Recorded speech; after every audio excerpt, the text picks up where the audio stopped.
the things about the store, things in the store that I recalled, and some of my friends have recalled. The string holder that came down from the ceiling, you had that too, I'm sure. And the roll of paper that was on a stand, and pulled it out and ripped it off. We thought about that. The candy jars. In fact, I'm fortunate enough to have one of those in my home now. And then the tongs that we could reach up to the top shelf, bring down whatever we needed. Cereal boxes and all that kind of thing. And then my grandmother, and I'm sure some remember her also, made raised donuts, which she brought over on Saturdays. And that was a big day because we sold those donuts. There wasn't, we had to leave the store occasionally when we had to go down to eat, but we always kept an eye to see if anybody was going in, and if somebody went into the store, then one of us raced up the hill to be there. Also, if my mother was in the store and I was at home and I needed to contact her, we didn't have all of these fancy telephones that we have today. So we had a little bell that we rang, and that got attention, and then somebody would come down. One of my friends tells the story about when she was a little girl. Somebody sent her to the store to buy some elbow grease. I won't say who that was. Charlie Leonard, who many of you also remember, who was the tax collector, he used to come over and set up a table and to collect taxes in our store, so people wouldn't have to travel all the way over to North Rankin Center. Also, outside, for a long time, farmers brought their milk down to the corner by the store. Among those that we remembered were the Spizzanos, the Wedmores, Ernest Lindsley, and Panko. Some of these names register, I'm sure. And then the Baileys would come over from Foxton and pick up the milk. The groceries, I recall, were purchased from Minor Reed and Tulloch. That was, do you remember that? I remember Minor Reed and Tulloch. Well, my parents ran the store then for a number of years, and then during the war, Tom and Ines Lewis took it over, and they maintained it for a number of years. Then Steve Onofrio bought it, or rented, I think he rented it, and following that, Dick Della Camera, who eventually bought it. So those are some of my memories. One of my memories of Barker's store was they sold molasses in bulk. And it was not, if it were just a glass jug, it wouldn't be bad enough. My mother had this gallon crockery jug. And every time she ran out of molasses, there was no such thing as child abuse then. I got a jug and I was sent down to Barker's to get a gallon of molasses, and oh, that thing was heavy. And I remember the Lewises because I worked there for a while. I was under 16. So they said, of course I think everybody in town that went in knew I probably wasn't 16, and so they wouldn't let me pump gas or use the meat slicer. They figured those were the two ways that I could get hurt, so otherwise I was safe. All right, now Lober's, the other center store. Well, my mother and father built the store in 1921, and they took part of the house to build it. They took a porch that was across the front and on one side, and then the parlor, which was used in case of funerals, And my grandfather died before I was born, so there weren't any funerals as long as I was there. But at any rate, they built the store out of that and had a gas pump in front. And of course, all the groceries were sold in bulk. The sugar came in big barrels or 100-pound sacks.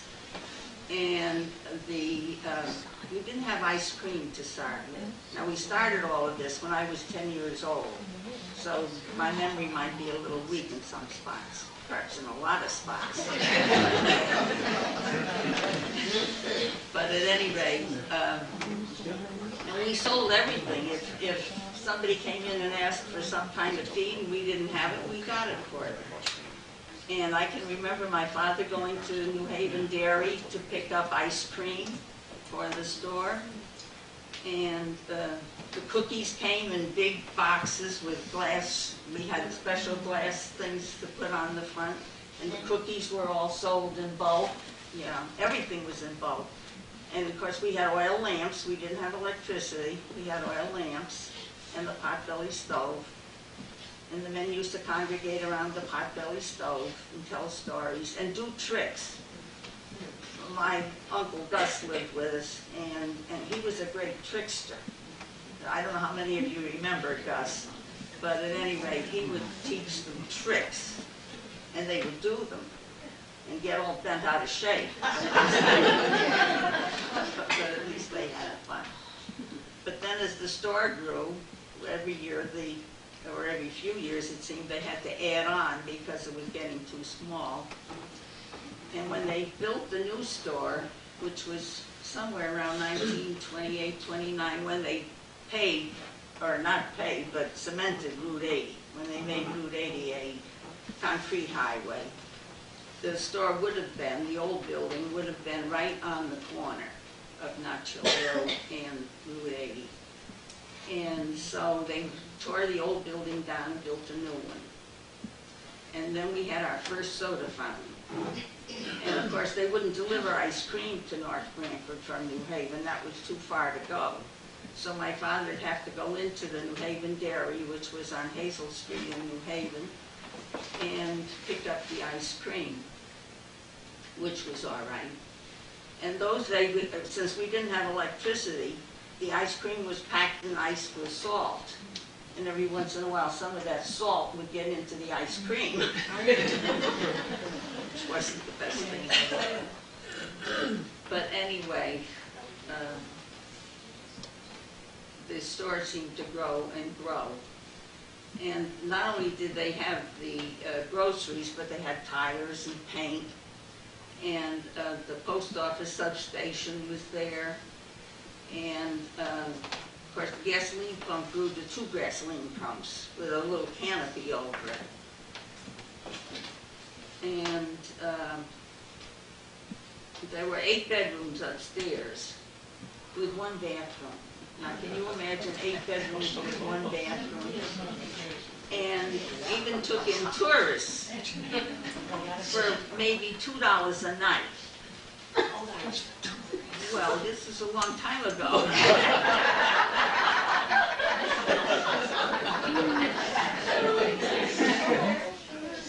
But, and when Florence mentioned the dam, when they were building the dam, we used to supply some of the groceries for them. And the fellows usually got paid on Friday nights. So they come down to the store, and on Saturdays, now I'm a teenager at this point, I would go to New Haven with their checks and cash them at the bank and come home. And then in the afternoon, Saturday afternoon, they were delivered to the fellows that brought them down. And I'd have $500 or $600. And can you imagine doing that today? You didn't even carry that, did you? No. No, I had a little purse that I carried, went to the Merchant's Bank at the corner of State and Chapel Street, and I'd go in the morning on the bus or trolley, whatever. I think it was a trolley still at that point, yeah. And come home with the money, and nobody thought anything of it. And I wasn't afraid. At that point, you didn't have to be afraid. No, it was really a whole different ball game. But, Well, you had a restaurant too, didn't you? yes, that's right, they served meals, and I worked at that. Even after I was married, they still did that. But the new store was quite an innovation in those days. But, and my mother always had help for $10 a week, $10 or $12 a week. I don't believe it was any more than that. But it was really quite an experience. Can't think of any peculiar. Oh, we had a lot of peculiar ones. I know Grace Mark said my mother told her Katharine Hepburn had been in at one point. You probably saw that in the paper. Well, she was quite a good girl. She used to go to a lot of things around here. Yeah. And you know, when my husband worked in New Haven on the boats, she used to go to the boat and then he'd tell her what was going on in town. So oftentimes she came down. Yeah. She was proud of them. Yeah, she was. Yeah. So, no, it was quite an experience growing up there. Well, I guess it was, in a way, it was quite an experience growing up here then, too. Something that, a way of life that will unfortunately never return. All right, you know, we are not letting you off the hook, Mark. You got us across the street. Okay, I have more memories of that. Well, that was in 1928 and 1929, and I was only about 5 years old. I remember them letting me help carry a chair across the street while we were moving. But they sold everything. I remember the hooks and the ceilings and the pails hanging off of the hooks where they sold those. And then in the back of the store, they had 100-pound bags of feed. And I don't know where I ever got it, or I'd never do it now, but I always had a little pet field mouse. And I put it in a coffee can with holes in it, and I always hid it amongst those bags of feed. Needless to say, my father always found it, and my mouse would disappear. I'd always get another one.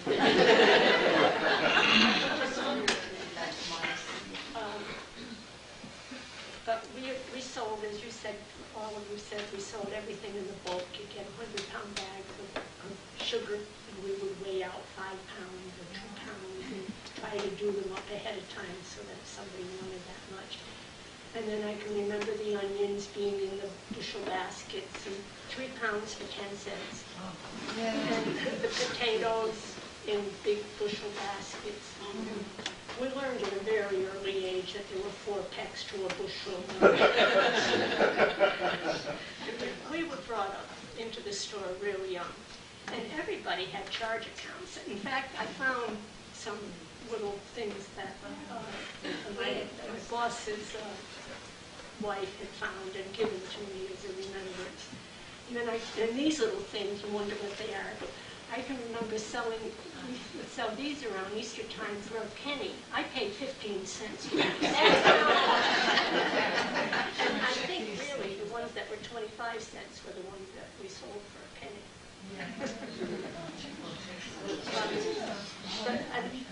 Elsie when Elsie Rivera spoke of the cookies in the boxes and with the glass over the top of it. And all the little broken parts at the end, nothing went to waste in our house. We had a big family, nothing went to waste. But all the crumbs in the end, my mother would make really good desserts. She would make a pudding that she would put into these crusts that she'd make from it. And lunch meats, she never sold the ends of the lunch meats. They were always cut off, and the customers got the best of the lunch meats. But they were ground up with pickles, and we always had those kind of sandwiches. Well, I guess you'd call them ham pickle sandwiches, but they were whatever you had, bologna. It didn't make any difference, but they were good. And all the fruits, every day, the fruits were all picked over, and anything with a spot was brought in the back. We had a kitchen in the back. We brought in the back, and the bad spots were cut out. And good things were put into a big bowl, and a can of crushed pineapple added to it. We always had a big bowl of fresh fruit salad. They were hard workers. At 6:30 in the morning, my father would get up and put the coffee on and open up the store. They would close the store at 10:30 at night. And after supper, they would sit at the booth. We had a fountain too.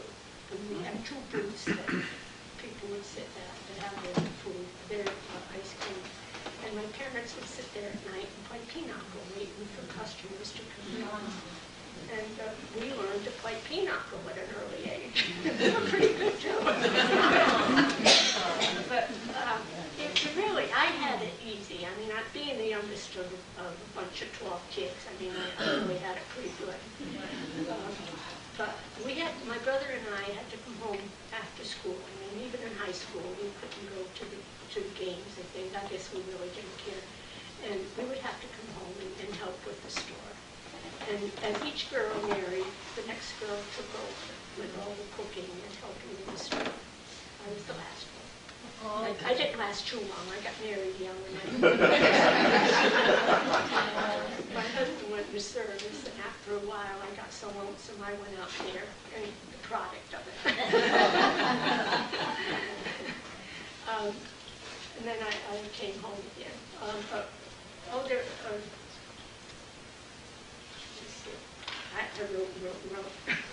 Well, while she's looking, when you talk about the cookies in the boxes, I can remember my mother sometimes would be too busy to bake, and she would send me down to Barker's to buy a pound of cookies, but make sure I bought the kind that weighed light. Oh, none of those nice, you know, the gooey marshmallow ones with a coconut. No, they weighed heavy. But the thin ones, they weighed light. This is another. Yeah, the Morgadoon. This is another thing I remember. In the wintertime, the state highway would plow Route 80, and there was a crew my mother would always feed. The head of the crew would stop and say, "We're going to go up to the end of Route 80. We'll be back at such and such a time." She would always cook for them. The state paid for it, but I can remember how they ate. I mean, there would be 2 big pork chops for each man. They ate in our kitchen, and everything was family style. Big bowl of mashed potatoes, big bowl of vegetables, and pie and coffee. And you know how much they paid? The state paid 60 cents. And then she had to wait for it. I mean, I guess they must have paid like once a year. And then when the bus came through, when we started having the bus line, there was a bus driver that evidently wasn't married or something, but he used to eat with us, not with us, but out in the booths. No matter what we had, it made no difference. He paid 35 cents. If we had stew, he had stew. If we had roast, he had roast. I mean, it made no difference to him. It was 35 cents. And we had the ice cream, too, the ice cream parlor, with the 2 booths.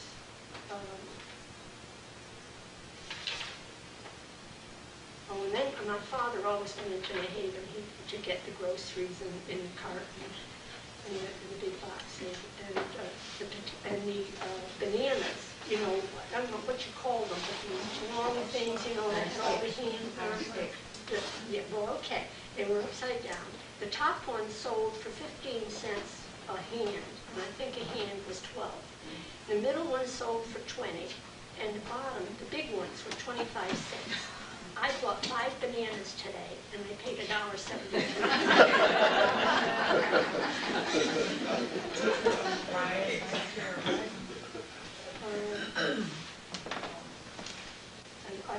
They always bought their meats at Brown's Meat Market, I remember, because I loved to go to New Haven with my father. I could get anything out of him. No shoes, anything. I'd say, "Time, you use shoes," and say, "Did you just have new shoes?" And I'd say, "We're getting old, I get new shoes." "How come you bought her new shoes?" And he said, "Well, she said she needed them." I really could get anything from her. But on Saturdays, when we went to New Haven and we stopped at Brown's Meat Market, he would like to go in and talk in there. So he would always give me 15 cents to go down the street and buy the American Journal, which was full of funny papers. then I could sit out in the car and read, and he could talk. And I would squeal on everything he did. It got to be kind of a joke with the family when at dinner time, we get home just about in time for dinner, which would be our main meal, 12 o'clock. And they would say, okay, now what did Pop do today? And I'd tell. I don't know why he liked me, but I think I was kind of his pet. Well, one thing that he did that was really funny, we were in the bank, and he always smoked cigars. And he put a cigar on the edge while he was filling out all the checks and the money he was depositing. And I saw him pick up the cigar, and I saw him, he was going to put it in his mouth the wrong way. One first. I watched him do it, and I stood there, and I laughed. And he kept saying, shh. And then he said to me, don't you tell your mother. As soon as we got home, they said, okay, sis, now what did Pop do today? I told him. We were really fortunate you survived. I don't know why, but never. Then, I don't know if you remember, before slot machines were illegal, but we had them. But it was legal. And they were for a nickel. And the reason I remember them is because the man who would come out once a week to empty them, my brother and I would stand around, and once in a while he'd give us a couple of them. And then we didn't have to go to New Haven for ice cream, one that I can remember. Yeah. It used to be Jimmy the Ice Cream Man. That's right. Yeah, well, that was later when Seal Test took over. Yeah, right. Yeah. And so he would have a bunch of these broken popsicles, Yeah. and he would give them to all Sure. of us kids. They were broken. Yeah. So I have a lot of pleasant, nice memories. I mean, my older brothers and sisters, they worked a lot harder. I had it easy. And I kind of think that and then I'm not sure about the date, but I think it was around 1949. I just got this thing straightened out last night.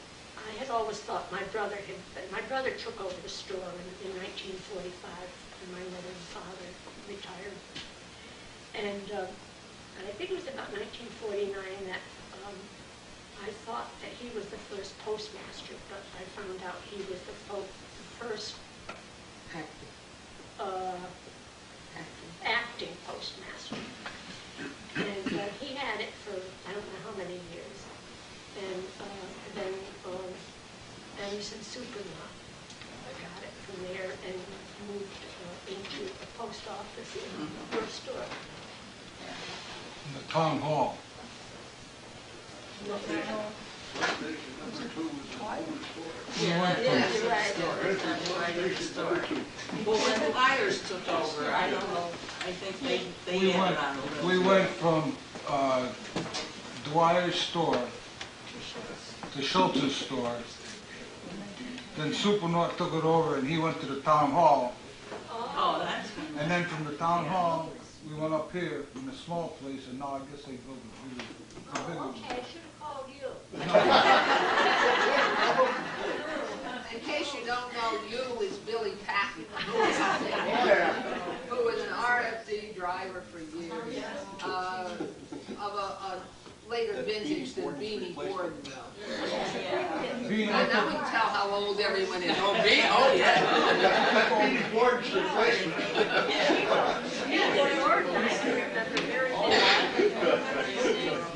I took over for from Beanie Gordon when Beanie not died, when he retired. He came from, I started in Branford as a substitute, and then came over to here. And then he retired about, wasn't too long after we got here. Yeah, well, I remember Beanie because my husband was in the service, and he used to write to me every day. And if I didn't get a letter one day, Beanie would bring it to me on his way home. Don't you remember him smoking the cigars all the time? No, I just remember how sweet he was to bring me my mail. Well, we don't want to go off on mailman. I would say one thing though. He did save you the trouble of reading your postcards. Go out to the mailbox and say, "Oh, you got a card from so and so." All right. There's one thing I didn't mention that I really wanted to mention. When the folks at the store, they used to serve lunches to the kids in school. And they got a bowl of soup for a nickel and a sandwich for a nickel.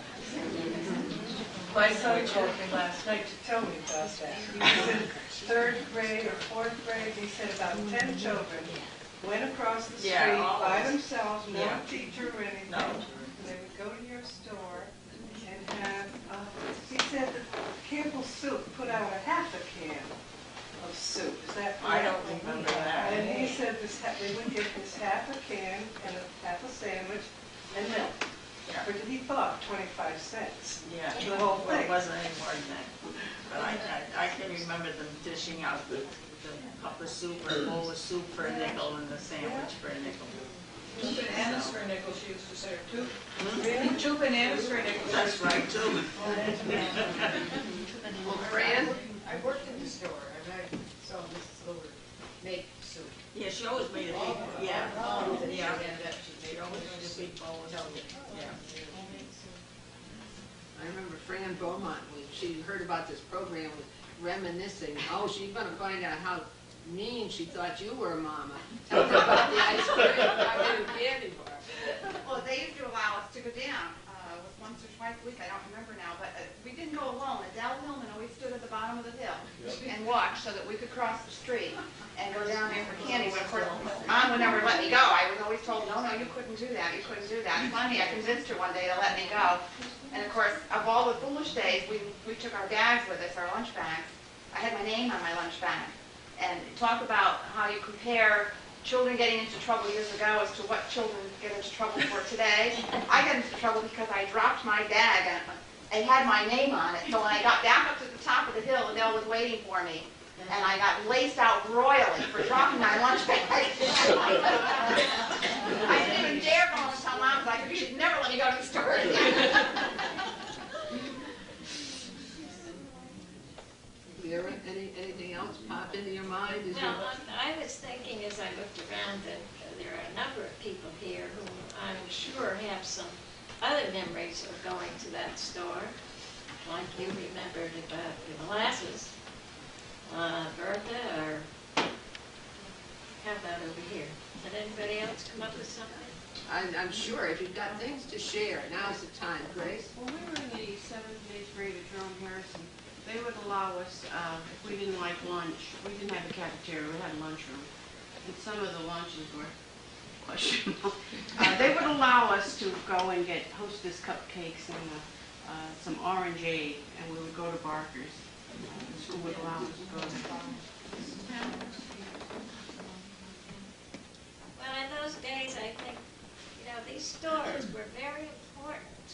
Not only because we weren't accustomed to traveling X number of miles to buy things, but the fellowship that transpired in these places, and the warmth and the concern if anyone was sick or if there was any trouble.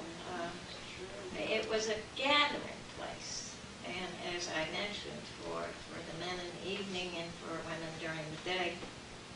And I think that's something that we all miss now because it's so different. These supermarkets are very impersonal. Nice, we don't stand around and talk very long. Seems like you're the checkout counter a little while.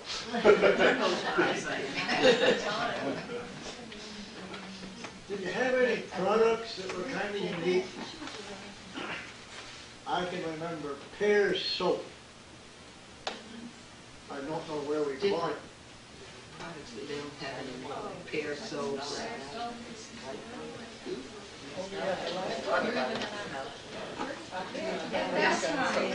Excuse me? At that time, when a customer came in, you filled their orders for them too, didn't you? They didn't go just get what they No, wanted. that's right. You filled their orders for them. You filled their orders. Oh, yeah. They came with a list, or they called the list in. Yeah, and we delivered orders too. Yeah. And At one once a week point, or whatever. At one point, my father had a panel truck that he put shelves in, and he used to go to North Guilford to sell groceries from door to door. And we were talking before the meeting. My father was also a carpenter. Yeah, that's right. He Stage. worked on the, And my mother ran the store in the day and he ran it at night. And during the day he helped build over store. that's right. No competition. Well, I was just gonna say, it was almost like being in New Haven, that was a long way. But there's still, there was that. I mean, the fact that you were helping a competitor build his store was not. That wasn't unusual. No, Actually, they were friends. They weren't, that's right, they weren't competitors. No. It was always a very friendly feeling. I remember another thing. The city mission used to be just up the street from our store. Oh, why don't you explain what city mission is for the benefit of the few people that aren't native to North You Hampshire? don't know what the city mission is? It was. It was? I don't think it is anymore. A whole pile of kids, I mean, that would come out from the city and be out there for a couple of weeks. And every day, they would be brought down to the store and they to pick out their penny candies and the nickel bars or something. Well, as soon as anybody would see the city mission come in, everybody would yell, "Here come the city mission kid!" And we would all have to go into the store and watch them.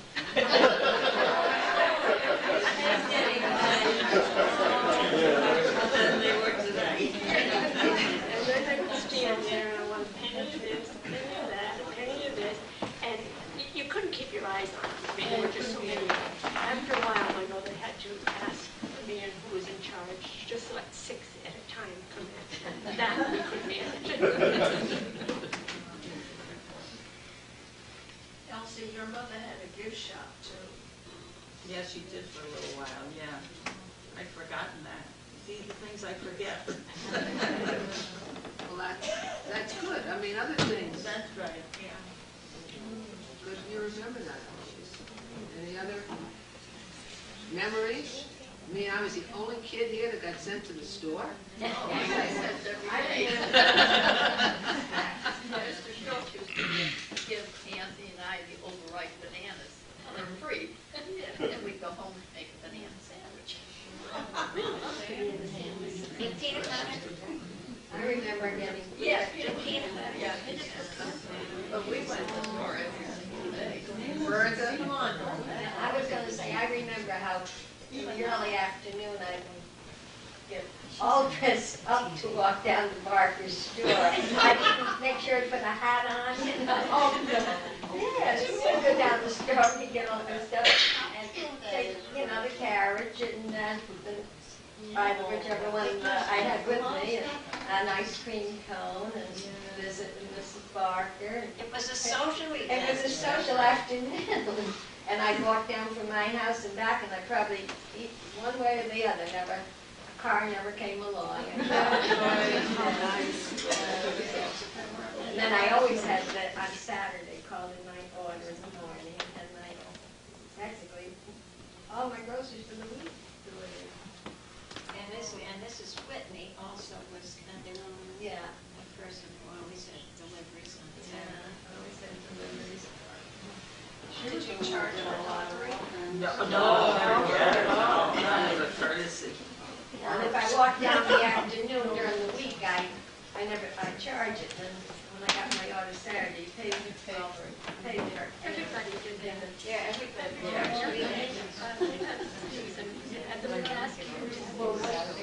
That's right. Orange, you gave them the Yeah. yellow ones. And they would come at the end and pay their bills. So even back then, there was credit. But it wasn't plastic.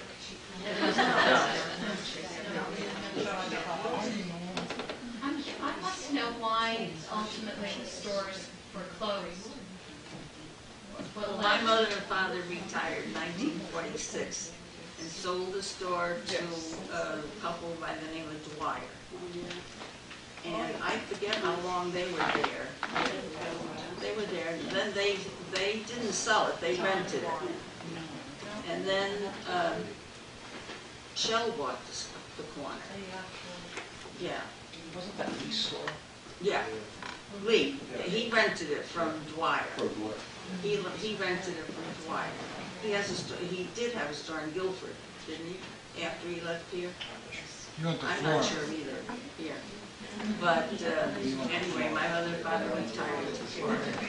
And they sold it to Dwyer, and then Dwyer rented it to Lee, and then I don't know, then I do know Shell bought the corner and put the gas station there. They tore the old building down. Actually, our store is still there. But I'm not sure whether I haven't been in years, whether they sell groceries. Does anybody know? I think it's more like a convenience store. I think that probably the bulk of their business are lunches, sandwiches, that kind of thing. I don't think anyone buys their weekly groceries. No.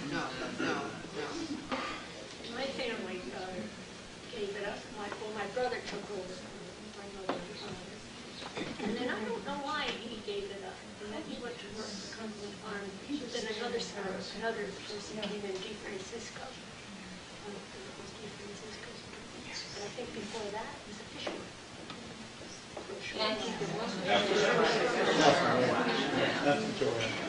After Joe had it, it was a fish market. After DeFrancisco had it, it was a fish market. After. After. And now, the building is still there, but it's a residence. Yeah, there's the owner. There's the owner. A residence. People live there. It's no longer a store. The building is still there. But it's no longer a store. That's why he was fortunate enough to come in with this sign. Yes. R.A. Schultz. Yeah. But I mean, all of those are nice touches. I realized, of course, that I did something that was absolutely ridiculous. Because I looked around and saw so many familiar faces, but I never formally put these ladies on record. So in case you don't know who they are, and this is Elsie, Lober, Frawley, Jones. I love that when she said, this is also Joe. That's right. Well, you know, people say, why? Oh, are you going to move to Florida because we go down for a little while? And I say, no, I refuse to live anywhere where someone won't every once in a while forget and call me by my maiden name. That's why I think I'm good.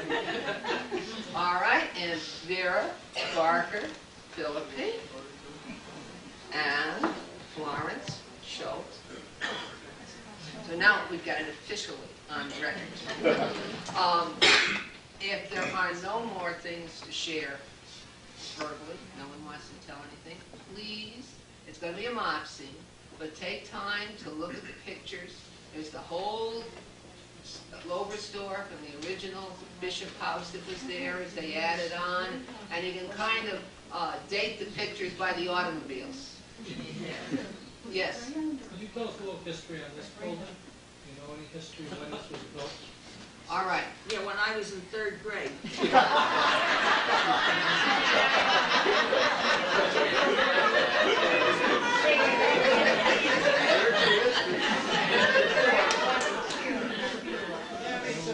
Sorry, Mary. That's all right. You answered the question. I mean, and it was used as a school, and then it was used as the town's administration building. And then it was going to be torn down, and the Historical Society and many other people in town waged a fight to save it. Then the Historical Society and many people struggled very hard to keep the roof from falling in because it was not in very good shape. And then the lease came up for renewal, and the town said, well, we're not going to renew the lease. And then they said, well, we need one room. and they needed another room. And anyhow, the town, it's probably a very good thing that the town didn't tear the building down, because they'd be in serious trouble without some of the space they're using here now. Have I got it right, Gene? Yeah. What year was this built? Now you want to know how old. Now you want to know how old Elsie is.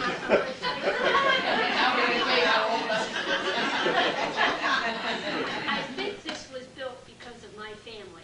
I'm not kidding. So many children? Yeah, when they moved to North Branford, they had 6 or 7 school-aged children, and they had to call a town meeting and say that a family moved in with 6 or 7 children. They didn't have room for them, they would have to go to school. So thank my family.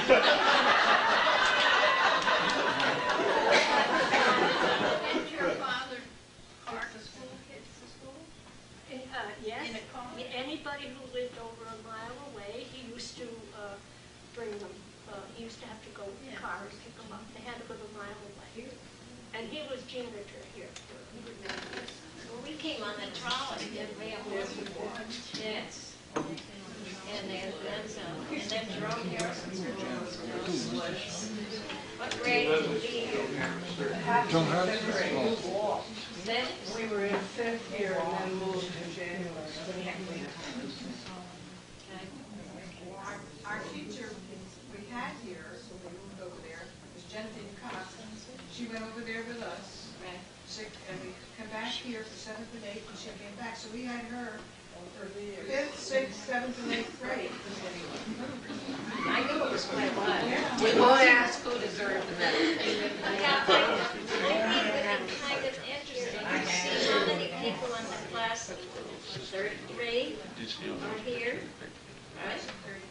3, well, that would be the graduating class. Graduating class of 33. Well, 1, 2, Anthony's back there.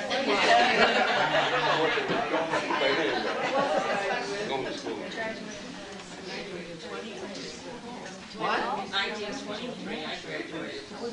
Oh, 1923. 1937, I graduated 29.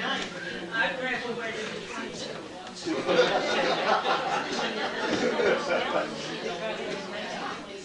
Marion, if I could mention one other thing, when we do break up, we have some light refreshments in the other room, there's a cooler in there, and that'll also leave enough room for some people to look at the exhibits while others are having something to drink.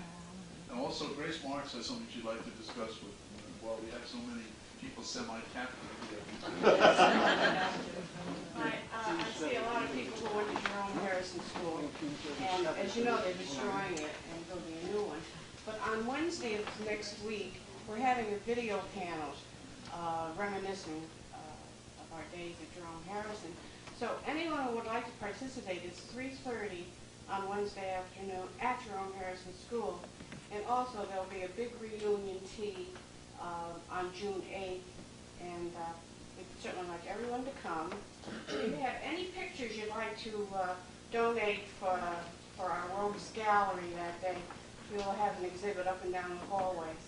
And we've got quite a response. It's been in the paper several times, but I'm personally inviting you to come on Wednesday afternoon and again on June 8th. Thank you. Right, if there are no more questions, I think we ought to thank these 3 gracious ladies.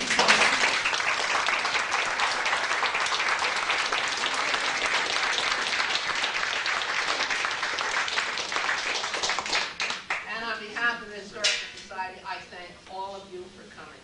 It certainly is the beginning, at least, of a very nice evening. Visit and enjoy. Thank you.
bout with Lyme disease last summer, but now he's feeling good. Very busy. How about you?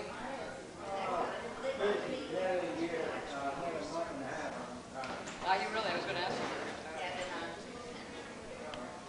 What are you going to do with yourself then, you know?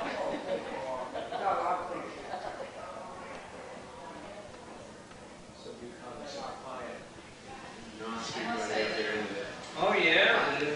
Yeah.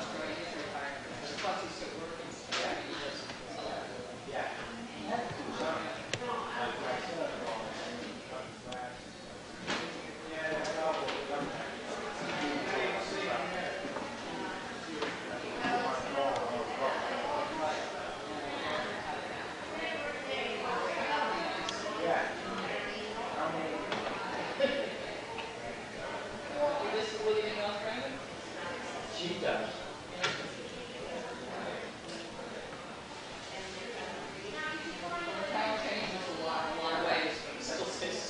Yeah.